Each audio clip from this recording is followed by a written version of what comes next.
রংপুরের কাউনিয়া উপজেলার ৪ নং শহীদবাগ ইউনিয়ন মরহুম আব্দুল গফুর মণ্ডল মাস্টার স্মৃতি ফুটবল টুর্নামেন্ট ২০২৫ উদ্বোধন।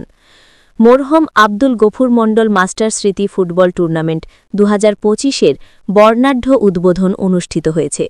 শুক্রবার বিকেলে শহীদবাগ স্কুল মাঠে টুর্নামেন্টের উদ্বোধনী খেলায় অংশগ্রহণ করে হারাগাছ ফুটবল একাডেমি এবং মিঠাপুকুর ফুটবল একাডেমি। অনুষ্ঠানে প্রধান অতিথি হিসেবে উপস্থিত ছিলেন জনাব মোহাম্মদ আব্দুল রশিদ মণ্ডল, সভাপতি ৪ নং শহীদবাগ ইউনিয়ন বিএনপি। বিশেষ অতিথি ছিলেন জনাব মোহাম্মদ জামিনুর রহমান, সাংগঠনিক সম্পাদক, উপজেলা বিএনপি।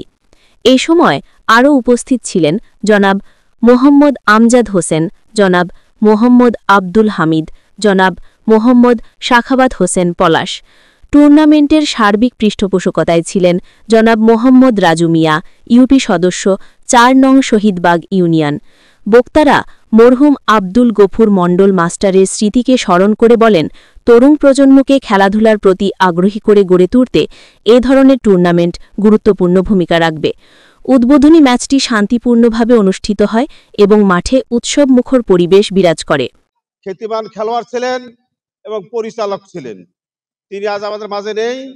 তার স্মৃতিকে ধারণ করে আমরা তার নামে আজকের এই ফুটবল টুর্নামেন্ট অনুষ্ঠিত করতে যাচ্ছি।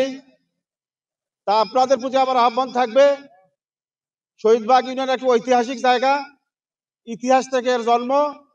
তা আপনারা যে খেলাটা উপহার দিবেন, যেন আমরা দর্শক এবং যারা আয়োজক আছি আমাদের খেলার মাধ্যমে মুগ্ধ করবেন। পাশাপাশি খেলার মধ্যে অনেক কিছুই ঘটে যায়, তা আপনাদেরকে সর্বাত্মক সহযোগিতা করবো। আমরা যারা কমিটিতে আছি, আপনারা বিশৃঙ্খলা করবেন না, আপনার রেফারির সিদ্ধান্তটাকে আপনারা মেনে নিতে পারবেন, মানবেন। এবং আশা করি আগামী এই খেলার যে কয়টি বাকি খেলা রয়েছে আমরা সুষ্ঠুভাবে সুন্দরভাবে সমাপ্ত ঘোষণা করতে পারবো। এইসব ব্যক্ত করে আজকের এই আব্দুল গফুর মণ্ডল স্মৃতি ফুটবল কাপের প্রথম উদ্বোধনী ম্যাচের শুভ উদ্বোধন ঘোষণা করছি।